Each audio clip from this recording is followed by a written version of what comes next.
local all morning. The Fox 61 Morning News starts now.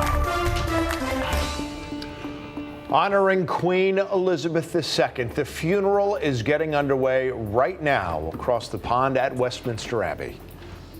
And tracking Hurricane Fiona as it devastates Puerto Rico and is now moving towards the Dominican Republic. Fox 61's Angela Bavaro standing by. The latest breaking details from overnight. Also, thousands of dollars stolen from 2 local gas stations. We'll tell you where the investigation stands this morning.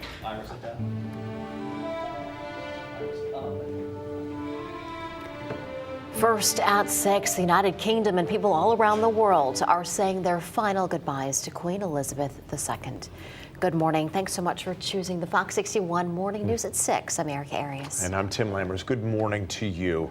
Here is a live look at London as we have been dipping in and out of all the coverage going. Let's see if we can take you there right now. We can hear the singing.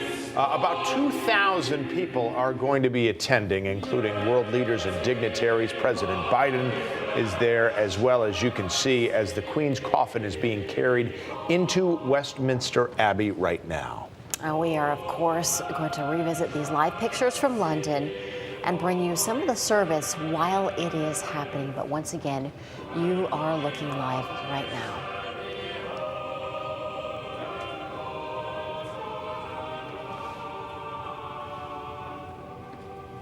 Okay, just wanted to stay on that for a little second. Obviously, a lot of pomp and pageantry and a very solemn occasion in London. Here, stateside, we're waiting for the sun to come up on what could be a little bit of a turbulent day weather-wise. Expecting some humidity and some thunderstorms. Here to time that all out. We got and that is related to Fiona? No. Not at all. Not even close. But that's later that we might feel it? Possibly. There are some residual effects down the line that we'll later be in the week. For. This is a typical summer forecast. In summer, yes, while we have summer, which is almost gone. 3 more days. 3 more days? For a few more days.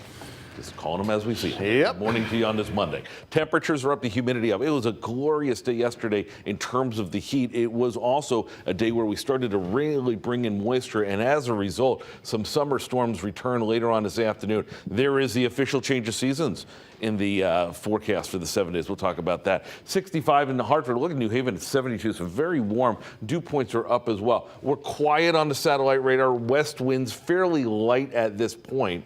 Everything looks okay for now, but a little disturbance coming through later on brings up that opportunity for rain. And you're going to see that on the guidance. Look at 7 o'clock tonight into the dinner time hours. Some of these storms may very well spark up to severe levels. We do have a level 1 risk for areas pretty much north and west of I-84, a little more so for Litchfield, Hartford counties than anyone else. That's a marginal risk, but we'll watch it nonetheless. Partly cloudy this morning, 65 degrees. We're up into the lower 80s, so fairly warm again with the chance of those afternoon storms. Really more for after the kids get off the bus. I think 3, 4 o'clock we're going to be fine. All right, all eyes on Hispaniola over into Punta Cana, where Dominican Republic, where Fiona made landfall just a couple of hours ago, but we turn to Puerto Rico, where Hurricane Fiona is pounding that island as well. A lot of damage here. We get more this morning in the newsroom. Here's Fox 61's Angela Bavaro with an update. Good morning. Hey, good morning, Matt. And all of this hitting very close to home for some neighbors here in Connecticut. Several cities have those large Puerto Rican populations.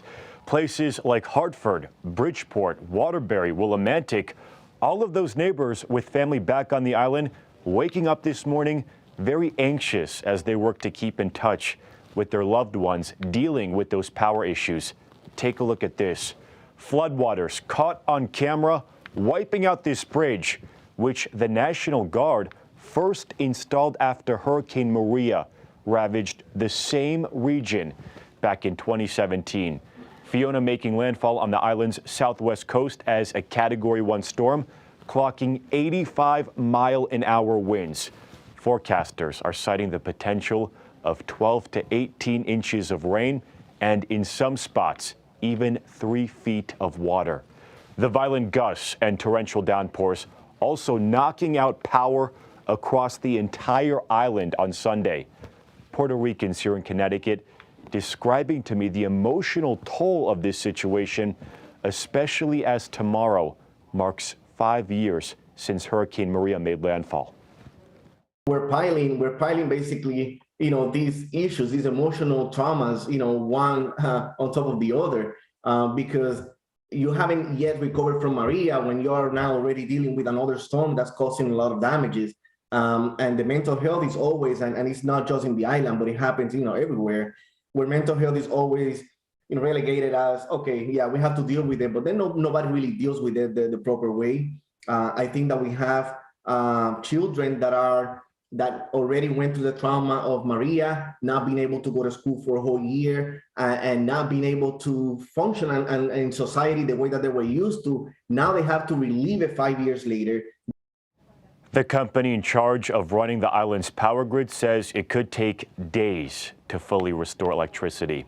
Now, President Biden has approved an emergency declaration for Puerto Rico, and that frees up FEMA funds to cover those relief efforts. This situation developing hour by hour. Of course, we'll keep you updated throughout the morning, but for now, guys, I will send it back to you. All right, Angela, thank you so much. All right, right now we're going to get check on the roads. Fox 61's Lauren Zinzi back in the CTDOT Traffic Center. Hey, Lauren, good to have you back. Thanks so much, guys. I missed you guys, too. Good morning to you. Good morning, everyone. We do have a couple of accidents to talk about this morning. Let's bring you right out to the Stamford area. Unfortunately, the northbound side of I-95 is still shut down due to that fatal car versus motorcycle accident. We are being told from Connecticut State Police that traffic is being detoured off of exit 8, being rerouted onto the northbound side via exit 9. But unfortunately, if we take a live look out at the delays over on that left-hand side of your screen on the northbound side back in Greenwich from that New York state line, there are some really heavy delays. So if you are in this area, if you do have family coming into Connecticut, definitely avoid this. Right now, definitely take Route 15. That's going to be your best bet. In the Hartford area, 91, 84, all looking good. We have some mild delays. New Britain Ave to the Hartford Tunnel. As we take a live look out in Wethersfield and also in Hartford, things are moving freely. Lastly, let's end on our New Haven drive times, 91 and 95, both moving freely. We'll check in again coming up at 6:30. But for now, guys, back over to you. Lauren, thanks so much.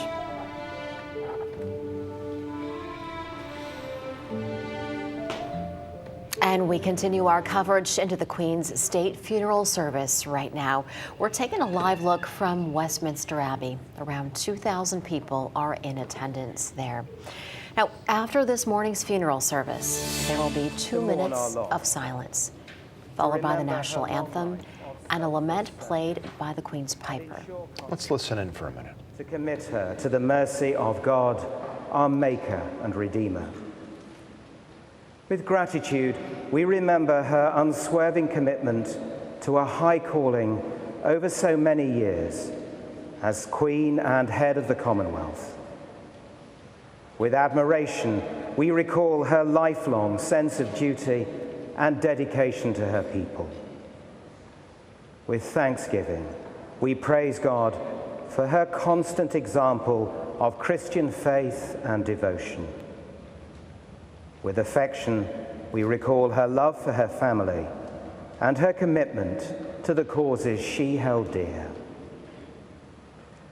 Now, in silence, let us in our hearts and minds recall our many reasons for thanksgiving. Pray for all After this funeral, which is expected to last about an hour, the Queen's coffin will travel over to Wellington Arch by gun carriage, a procession essentially through downtown London with King Charles III and senior royals walking alongside on foot. Big Ben will toll at 1-minute intervals during that procession. And once it gets to Wellington Arch, her coffin's going to be transferred to a hearse, and then it's going to be driven to St. George's Chapel at Windsor Castle, where her father and many other royals are buried at that chapel there. There's going to be a committal service before she's laid to rest in a private ceremony. So we will have continuing coverage into the United Kingdom's final farewell to Queen Elizabeth II all morning and all day long. And remember, you can watch on Fox 61 Plus, as well as online, and of course the Fox 61 News app. 6:09 now, and Plymouth police need your help. They're trying to find the man who they say robbed 2 gas stations over the weekend. Fox 61's Julia LeBlanc joins us live now from Terryville, where it all happened. What can you tell us?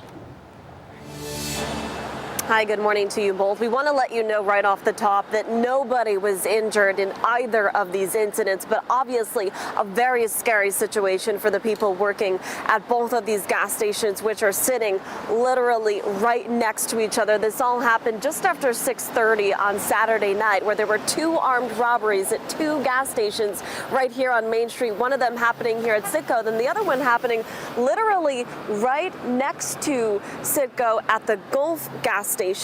The man, police say, took thousands of dollars and held at least one person at knife point while doing so. Now, Plymouth police need your help looking for the person they say might be involved here. They sent us these photos where you can see a man wearing a medical mask and a Giants hat.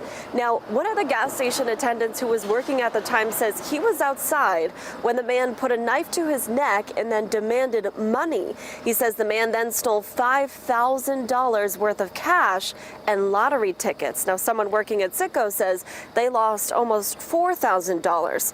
We caught up with neighbors in the area who say they're concerned to hear about all this. So I come in here all the time. So the guy that works that was on shift, he told me about it. I was like, oh, thank God you're okay. But and then they got both the gas stations. That's wild. Now, again, nobody was injured during these robberies. However, at least one person was held at knife point when the man was stealing that money and those lottery tickets. Now, both of these instances are under investigation right now. If you happen to know anything about it, or if you were in the area right here on Main Street in Terryville on Saturday around 6:30 p.m. and saw anything, you are asked to please call Plymouth Police. We are live here in Terryville. Julia LeBlanc, Fox 61 News. Julie, thanks. Hopefully someone comes forward with some information that could help police. Here's hoping. Yeah. All right, coming up next here on Fox 61, we have Family First at 6:40. We're talking about how to keep your kids healthy in the new school year and how food plays a major role.